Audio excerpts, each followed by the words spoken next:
Hey everyone, my name is Paul, and today I'll be testing the head gasket in my RAV4. A year ago, I replaced all the fluids in my car, and since then, the coolant has been disappearing. I lose 1 quart of coolant every 100 miles. I've checked for leaks under the car, but I haven't found any. So, where is the coolant going? I could have a blown head gasket, but this car doesn't overheat, and I haven't seen any white smoke in the exhaust.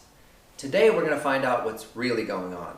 I'll start with the spark plugs. I recommend prying the ignition wires up so you don't break them by pulling on them. Next, I'm using a 16mm socket with a 6-inch extension to unscrew the spark plugs. I don't like spark plug sockets because they can get stuck to the plug during installation. I'll use a magnet to get the plugs out instead. And here are my spark plugs. They actually look fine. The second one has a tiny bit of buildup on it, but the rest are clean without any unusual discoloration. Now I'm unplugging the ignition coil so I can do a compression test. You should also unplug the fuel pump for this test, but I'm lazy and didn't do it, so I need to be sure all the gas being sprayed by the fuel injectors doesn't get ignited. The compression test is simple. Just screw the tester into each spark plug hole and crank the engine for 2 seconds. Compression on a brand new engine can be as high as 185 psi or as low as 130 on an old engine with over 200,000 miles. The most important thing is all the cylinders test within 10% of each other. My car passed this test. I'm gently setting the spark plugs back into their holes and tightening them with the 16mm socket. Now I can reinstall the ignition wires and plug the coil back in. My car still starts and runs, so I guess I didn't mess this up. This is a cooling system pressure tester kit. I rented it from AutoZone. I paid $250 for this kit and I get all my money back when I return it to the store. This is a big fancy kit that has attachments for most cars. Number 10 is for a Toyota radiator cap. The antifreeze in your car is less likely to boil when it's pressurized, but too much pressure will make your hoses explode. The radiator cap should limit pressure to 13 psi. This Duralast radiator cap from AutoZone is still holding pressure at 35 psi. This cap fails the test. This can blow off hoses, destroy seals, or break the radiator. You can also overheat your engine if you suddenly lose all your coolant on the highway. That cap sucks. I wish I had a Toyota radiator cap. Well, hello there. Looks like I do have one. Let's test the Toyota radiator cap.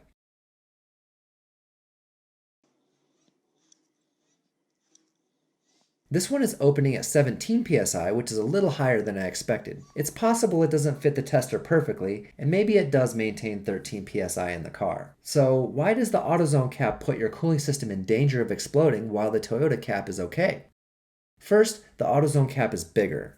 The springs work just fine in both caps, but if you look closely at the AutoZone cap, the seal is much taller. The spring probably moves under pressure, but that bigger seal won't let extra coolant past it into the overflow tank. Now let's move on to the radiator pressure test. This one takes adapter number 8. I'm going to pressurize my radiator and find out if the cooling system has any leaks. It's supposed to run at 13 psi, but I did 30 because it will be easier to find leaks at a higher pressure. And there we go. The system does not hold pressure. I have some coolant dripping by the radiator. It's running down the fan shroud and there's a little bit of coolant by the fan. It doesn't leak at lower pressure, so I never found coolant on my garage floor. Plus the fan blows all the evidence away while I'm driving. The radiator is leaking at the top seam. I have a second drip at the front of the engine. This one is running down the dirty, oily engine block. The leak is behind the exhaust, so any extra coolant just evaporates. Also hard to find.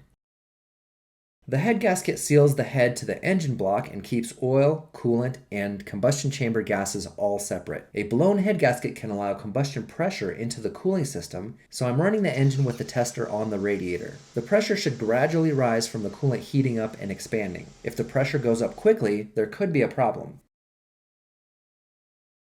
After 20 minutes, it's still in the green. I say it passed this test. Here I have the combustion leak detector test kit. It's $34 at AutoZone, and with their tool rental program, I get my money back when I'm done with it. The tester uses chemicals to check for exhaust in the radiator, but coolant will ruin the test. I need to drain some out so the top 2 inches of the radiator is empty. I have the engine running with the radiator cap off, and I'm pouring the blue test fluid into the tester. I'm sucking air out of the radiator through the tester. The instructions say to do this for 2 minutes. I want to be sure, so I let the engine warm up and tested it for 4 minutes. The fluid did not change color, so that means there is no exhaust in my radiator. Just to prove this thing works, let's take a sample from the exhaust pipe. I took just a few puffs, and here it is. The fluid turned from blue to yellow. Turns out this stupid little cap was the cause of all my problems. So be careful out there, folks. You're better off buying the original Toyota parts. I'm happy to find out my head gasket isn't blown, and I hope the test in this video will help you as well. And if you have any tips or tricks that you've learned, please leave a comment below, and I'll see you guys next time.